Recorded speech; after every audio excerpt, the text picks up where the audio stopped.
You can't sit here, my older cousin Megan smirked as I pulled out a chair at the far end of the reception hall. That's the kids' table. The laughter that followed wasn't just from the actual children seated nearby. It came from my own mother. My aunt. Even my sister glanced over from the head table, her lips curling into that tight, satisfied smile she always wore when I was humiliated. Before we begin, drop a comment and tell us what would you do in this situation? Be honest, tell me in the comments below. We read every comment. Let's begin. I stood frozen, my thrift store heels already blistering my feet. My dress, a faded blue one I'd borrowed from a neighbor and altered by hand, suddenly felt like a beacon of shame under the chandelier light. I forced a shaky smile. There are no other seats. Megan shrugged. Should have RSVP'd with someone. Or maybe at least worn something that didn't scream donation bin. She can't even afford a proper dress, my mother whispered, loud enough for half the table to hear. The other half leaned in. Her words were bullets. I absorbed each one. I sat anyway, head down, silent. If I didn't, I'd cry. And if I cried, they'd win. They already had. Until, excuse me, a deep, clear voice echoed above the snickers. Is this seat taken? I looked up and forgot how to breathe. Standing beside me in a tailored black suit was Drew Hayes, the CEO of Hayes Aerospace. He wasn't just rich. He was everywhere, on TV and magazines, Forbes' list of top tech entrepreneurs under 35. I blinked, unsure if I was hallucinating. Then came the real shock. He wasn't alone. Behind him stood two more men in sharp suits. Security detail. The room hushed. Megan's wine glass hit the table with a quiet clink. My mother paled. Drew? I stammered. What are you doing here? His smile was soft, almost teasing. Looking for a seat. But more importantly, I came for you, Riley. He said my name like it was sacred. Then, he pulled out the chair beside me, completely ignoring the gaping crowd, and sat down like he belonged there. Like I belonged. The air shifted. You could feel it. Then came the moment I will never forget. He reached into his inside pocket and placed something in front of me, a small velvet box. The room collectively held its breath. Let's not do this here, I whispered, panicked. My cheeks burned. I hadn't told him the wedding was today. I hadn't expected him to come. Drew chuckled. I don't care about here. I care about you. And I think it's time they understand what that means. He stood again, box in hand, and turned to face the head table where my sister, the bride, was sipping champagne and smirking. Sorry to interrupt, he called out politely, but I'm here for Riley. Gasps. Aunt Carol dropped her fork. And then Drew opened the box. Inside wasn't a ring. It was a sleek black card, emblazoned with a gold H, his private account access. The one his CFO had once joked could buy a penthouse in Manhattan with a swipe. I believe in investing in brilliance, he said, locking eyes with me.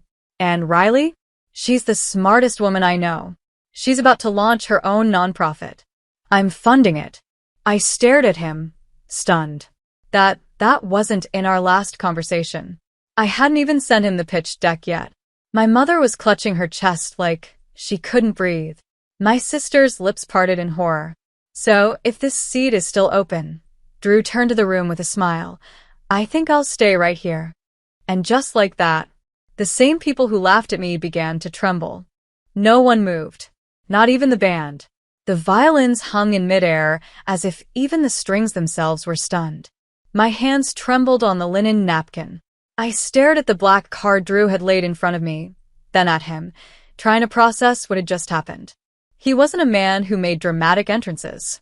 Drew Hayes was quiet power, controlled, calculated. So, why was he here? Why now? My mother was the first to speak, her voice shrill and cracking. Is this some kind of joke? Drew looked at her, not with malice, just the way you'd glance at someone unimportant who'd interrupted a thought. You must be Mrs. Brennan, he said calmly. I am her mother, she snapped. And I don't know what you think you're doing, but we don't need your theatrics here. I swallowed the lump rising in my throat. Mom. She cut me off. You think showing up with your rich boyfriend makes you someone? You're still the girl who barely scraped through community college. Still working part-time in that dusty library with no AC. Drew stepped forward then. Not loud. Not angry. Just firm. She's also the woman who helped digitize over 10,000 archival records by hand. Who taught literacy classes on weekends. Who supported her neighbor's autistic son for free when no one else would. And who built a proposal strong enough to get a yes from me before I even finished reading it. My chest tightened. He wasn't just defending me. He saw me.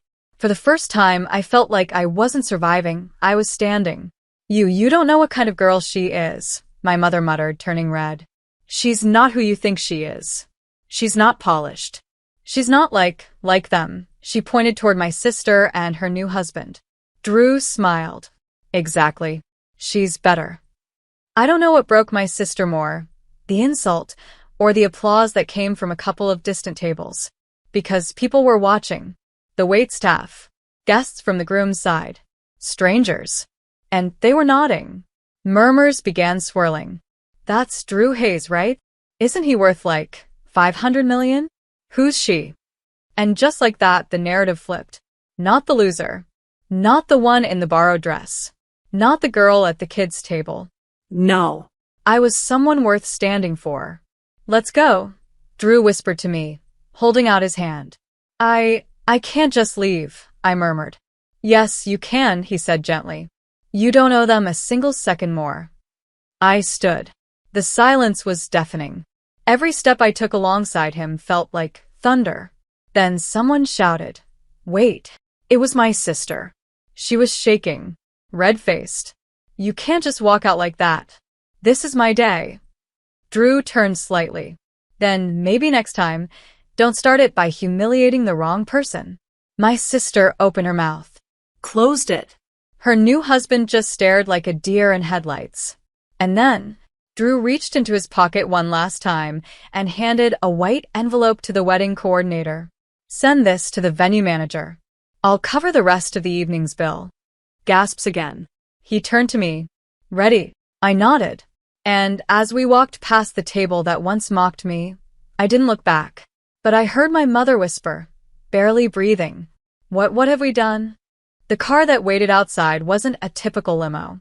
It was Drew's personal Tesla Model X, midnight silver with a custom matte finish, windows tinted like obsidian. The driver opened the door, and Drew helped me in as if I were royalty, not the forgotten daughter they pushed to the corner table. As the door shut and the silence settled, I finally exhaled. The tears came instantly. Not loud, just silent, trembling drops down my cheeks. I wasn't crying because I was hurt. I was crying because someone finally stood with me. And not just anyone, someone the world respected. Someone who didn't care about my past or my financial status. He just saw my worth. Drew didn't speak right away. He just took my hand, soft and steady. I'm sorry, I whispered. I didn't expect you to show up. I didn't want you to see me like that. He turned to me, his voice low. Like what? Brave? Graceful? Patient? Even when they didn't deserve your silence. I laughed bitterly. More like humiliated. That dress? It cost $18 from a thrift store. And that table, they didn't even set it properly. No place cards. No napkins. Just leftover forks and a plastic vase. Drew leaned back. And yet you sat anyway. You sat with dignity. You didn't raise your voice. You didn't storm off. Riley, I've been in boardrooms with billionaires who didn't have a fraction of the composure you showed tonight. His words were so sincere it hurt. I was always the invisible one, I said, voice breaking. My sister was the golden child. Honor student. Private school. Engagements announced in magazines. And me? I was the side note. Her?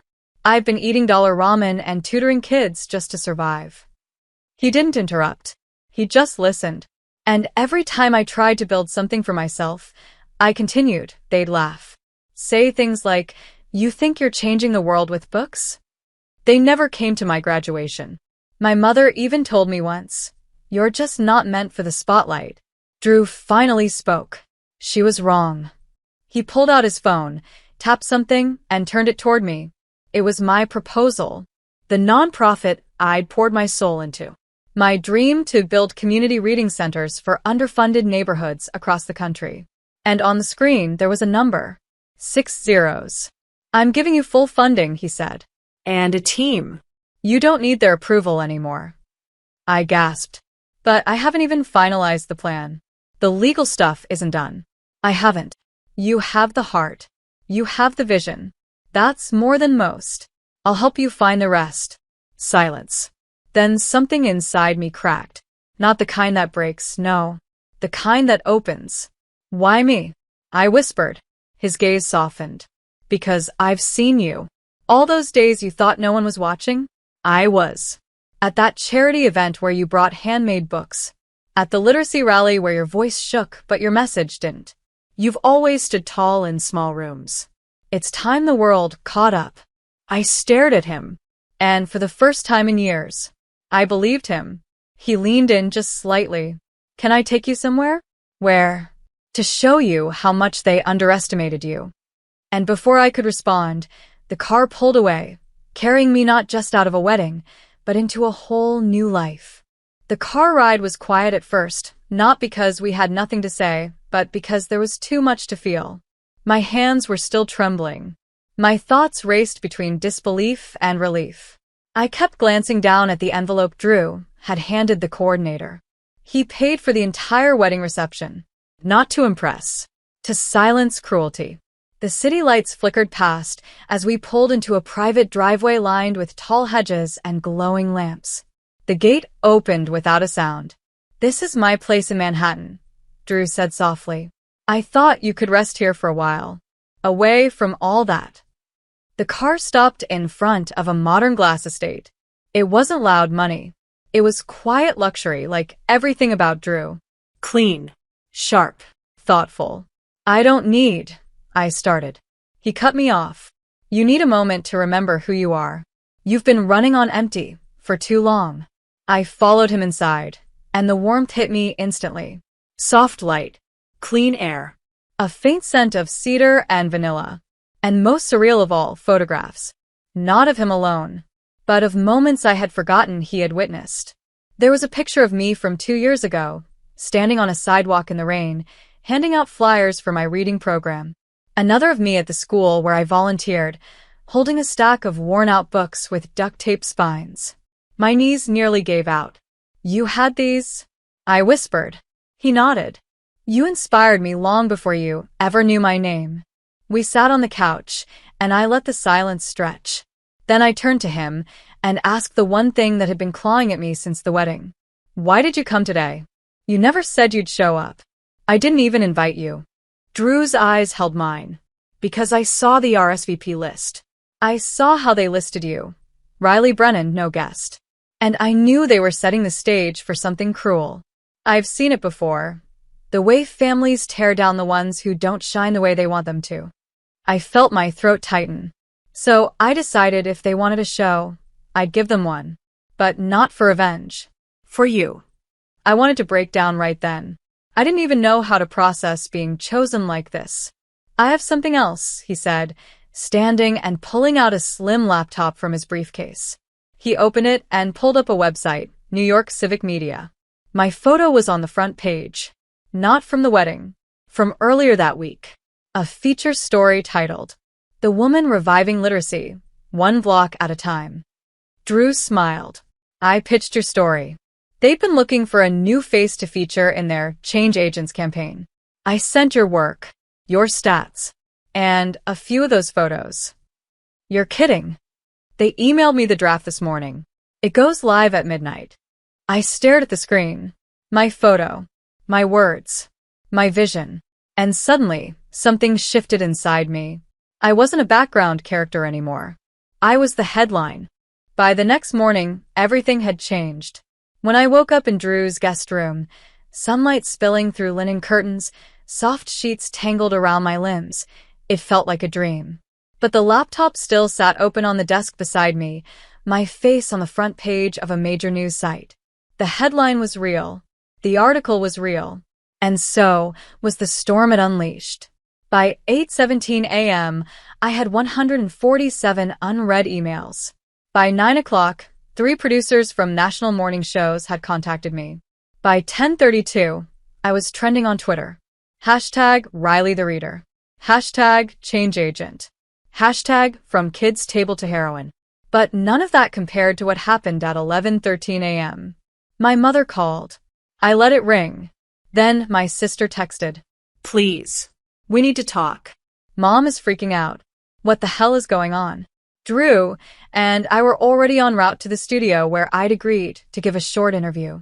On the ride, I asked him, should I go see them? He looked at me thoughtfully. Only if you're doing it for you. Not for closure. Not for validation. You don't need their version of sorry. You already won. But part of me still needed to see their faces. So after the interview, I asked the driver to take a detour. We stopped in front of my parents' house, the same modest brick home where I'd been told over and over again that dreams were luxuries people like me couldn't afford. I knocked on the door. It opened fast, too fast. My mother stood there, pale, trembling. My father behind her. My sister to the side, mascara smeared, phone still in hand. Riley, my mother breathed. You're on television. I know. My sister stepped forward. Why didn't you tell us you knew him? I didn't think it mattered to you. It does now, she snapped. We didn't mean to make you feel small. We just thought you were always the quiet one. The bookworm. You never wanted the spotlight. No, I corrected. You just never let me have it. My mother reached for my hand. Riley, the things we said at the wedding, we were just joking. You know how family is. Do you? I asked softly.